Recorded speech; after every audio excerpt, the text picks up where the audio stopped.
Who do we have on the line? This is Paul Hollis. Paul Hollis. Welcome to the DJ Cisco Radio Show. How are you? Great, thank you. Thanks for having me. Great, great, great.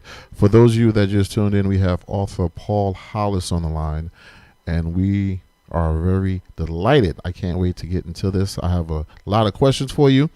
First off, tell the world who you are. Well, Everybody gets there's stuck. not much. There's not much to tell on that end. Yeah, right. Come on, man. So, what type of books do you write? Tell us some of your books that you have out. I I write the thrillers. Okay. I'm hearing an echo here. Sorry. I write thrillers and about European terrorism, basically. Okay. I have two books out right now. First one is called The Hollow Man, Okay. and the second is a sequel to that. It's called London Bridge is Falling Down. Gotcha. There is a third one coming out, which is we'll finish off the trilogy, and that one is called Surviving Prague, Gotcha. and that's some work behind the Iron Curtain. Yeah. Got you. So, what is Hollow Man about? Because I didn't get a chance to read all of your books actually, because we just got this Right. interview like last week. So, what is it about basically? Not telling like the whole story, but Right, yeah. A Hollow Man is about a young, inexperienced guy who actually takes on something probably a little bit more than he had ever planned for, okay.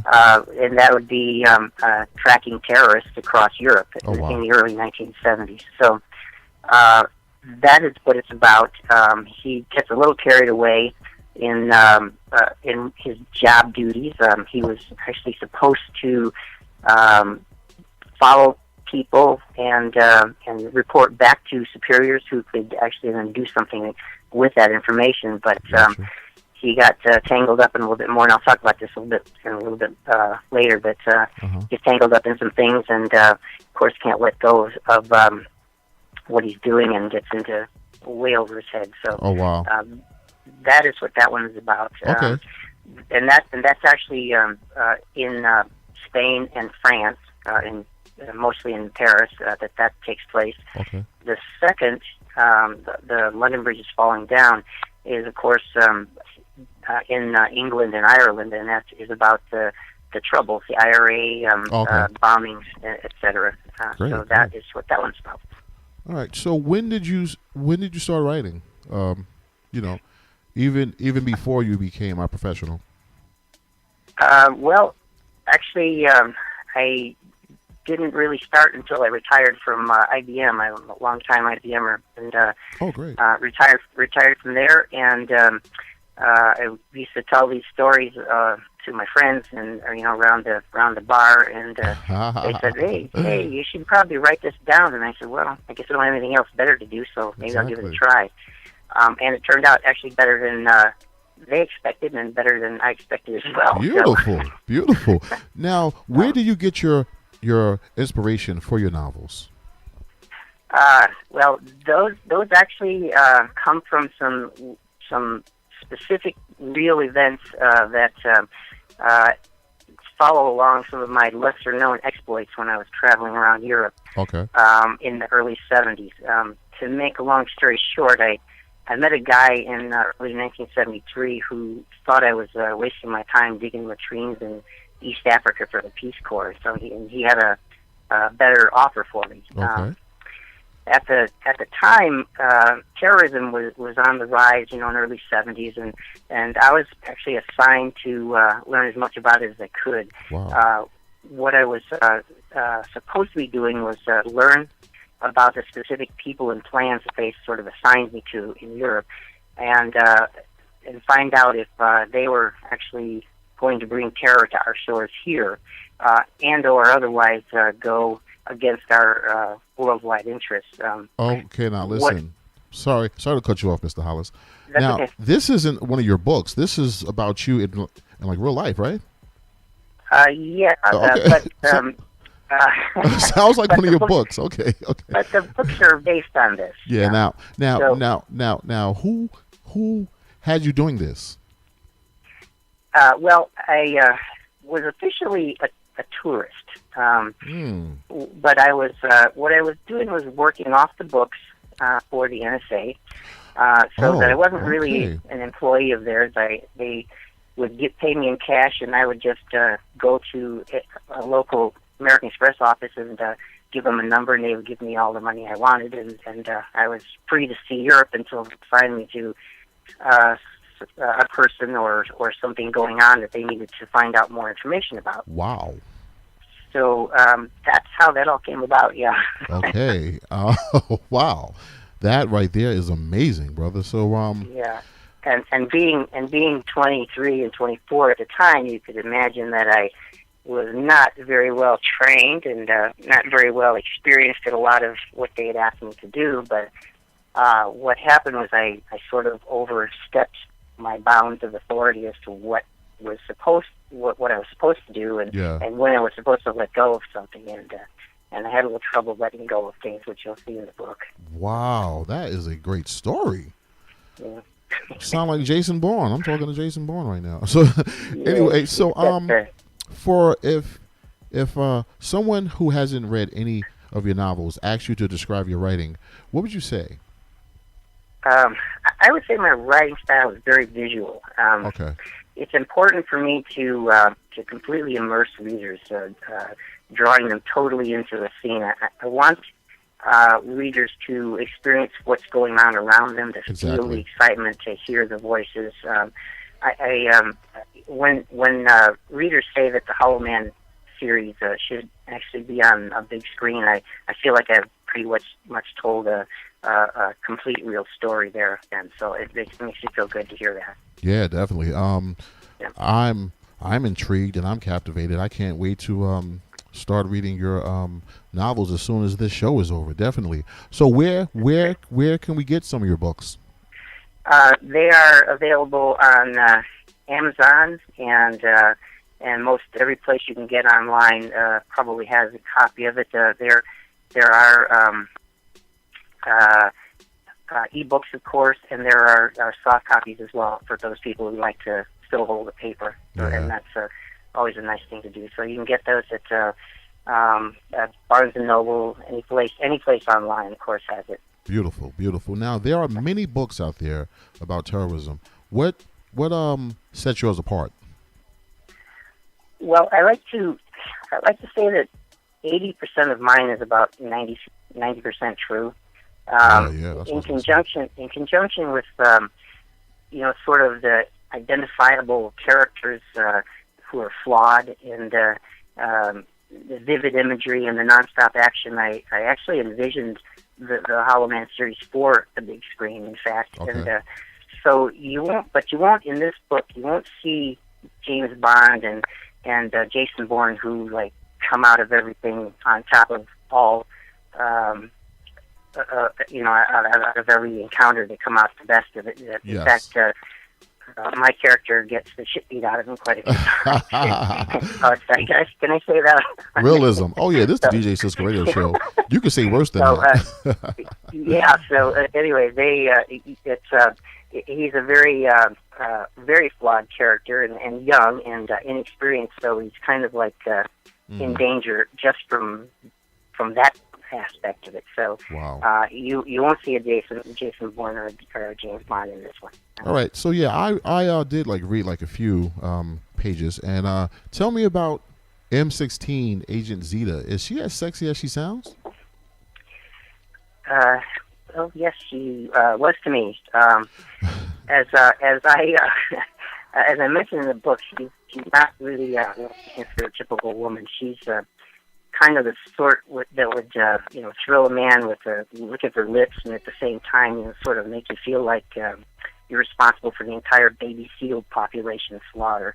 And she was connected to Buckingham Palace. She had friends at Downing Street, and of course British intelligence. She was, as far as her physical attributes, she was. Is about 5'10" in the book, and has an athletic build. She has auburn cut hair to the shoulders, blue eyes to rival Van Gogh's skies. She's intelligent, beautiful, savvy, and a strong-willed woman. So yeah, I guess she was pretty sexy to me. So. Okay, cool. Now, why doesn't Zeta let Doc carry a gun? Well, Doc wasn't very experienced with firearm management, as you say. Assuming we're not counting watching Saturday morning cartoons and the cowboy movies, he was not experienced with them, and he really didn't feel very comfortable with how they worked, and consequently, he never actually demonstrated any sort of consistent accuracy to satisfy her. So he never actually hit anything he was aiming at. So she was afraid that he would be caught. She would be caught in the crossfire when he started mimicking a Hollywood gangster shootout here. So, so no, she didn't let him have guns except on the rare occasion, which you'll see in the book. Yeah. Okay. Now let the listeners know which book this is from. The title. The Hollow Man has Zeta, and she's actually a recurring character. So you'll see her in both books. Very, very strong female lead. So if you're, it's not your typical shoot 'em up kind of books. It has a lot of intelligence to it, I think, and of course a very, very strong female lead, which you usually don't get in thrillers of that sort. Now, listeners tuned in, there's a whole heap of you guys tuned in from all over the world. Anyone that could dial in, you could ask them a few questions if you like. The phone number is 347-352-8625. 347-352-8625. Your main character is only known as Doc. Where does he get his nickname from? That was a nickname I acquired when I was younger, and so I passed it along to my main character. Gotcha. When I was in high school, I took a job as a cleanup guy in a very busy mortuary owned by two twin brothers. This is a great story.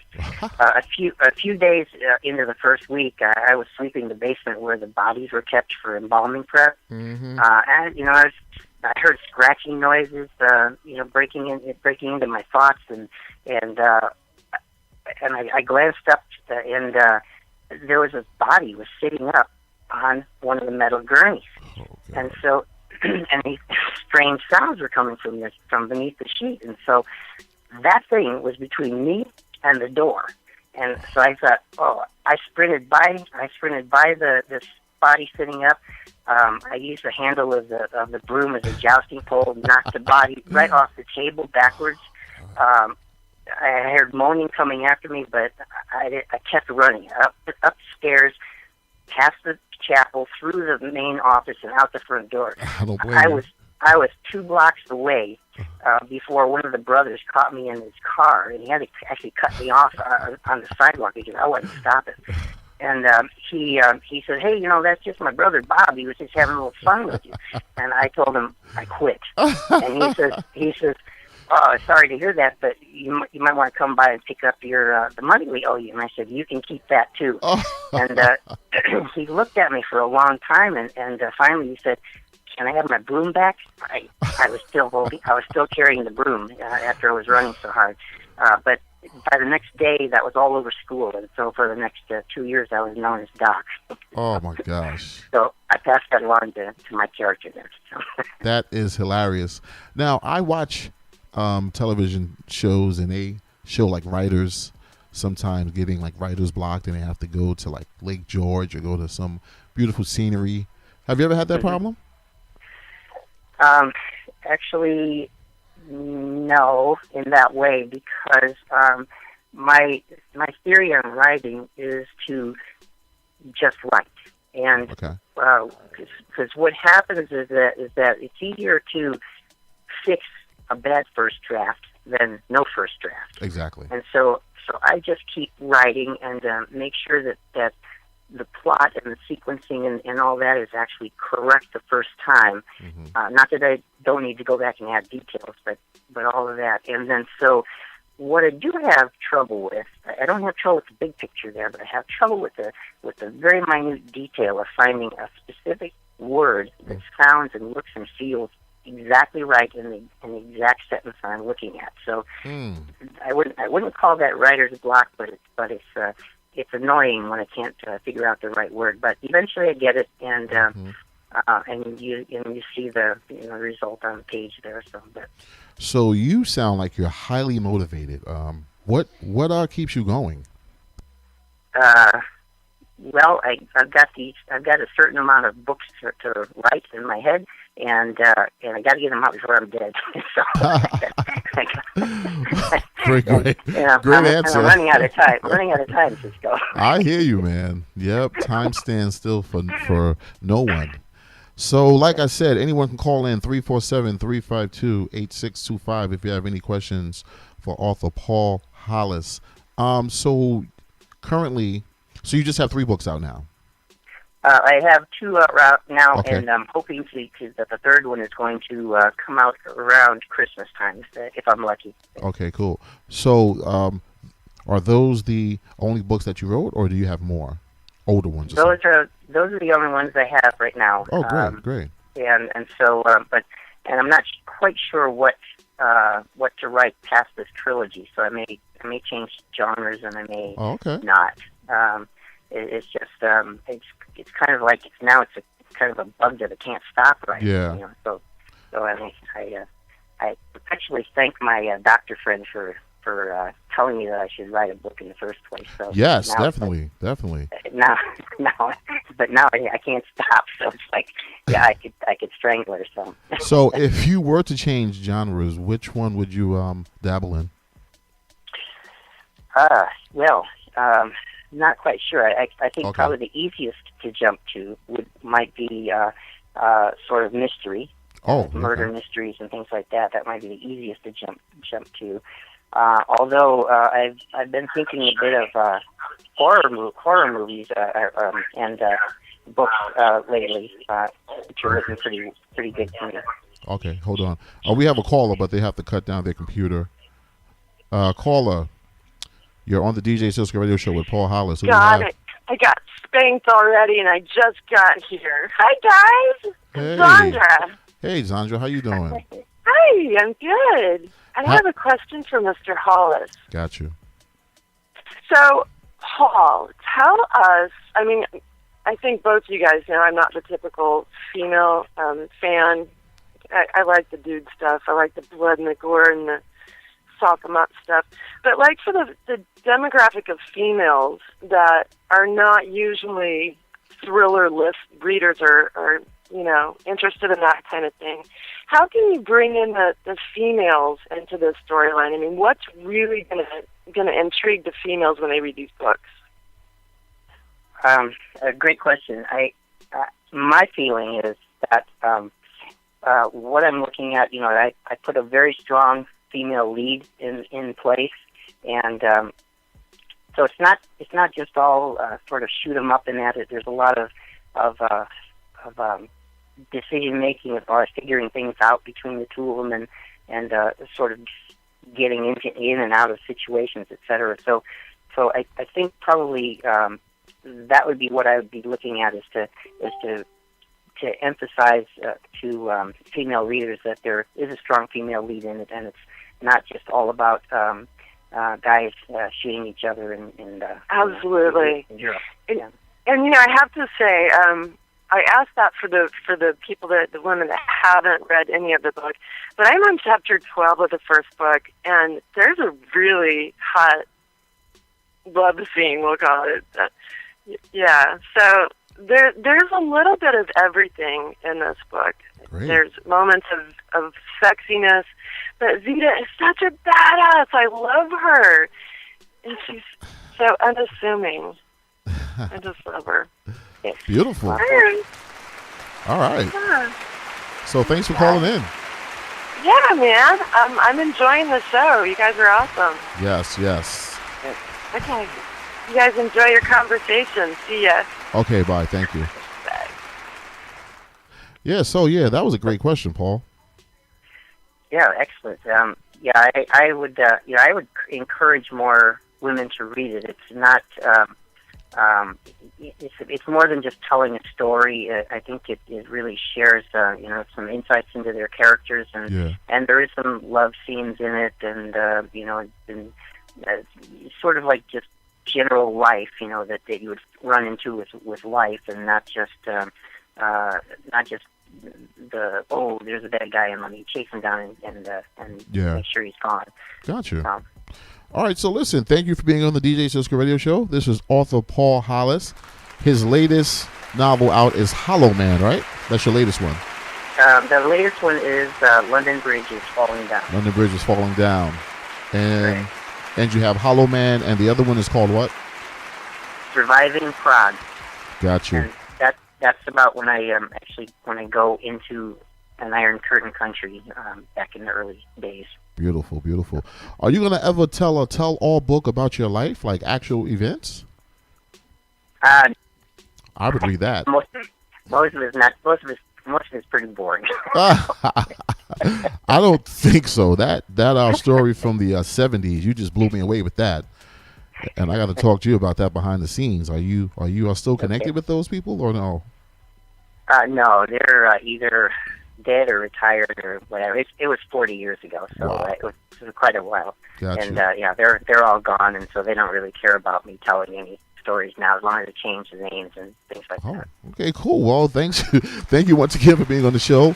Oh man, this is going to go into a podcast, and I'm going to send the link so we can have this online. My pleasure. Thanks for inviting me, Cisco. No problem. God bless. Thank you.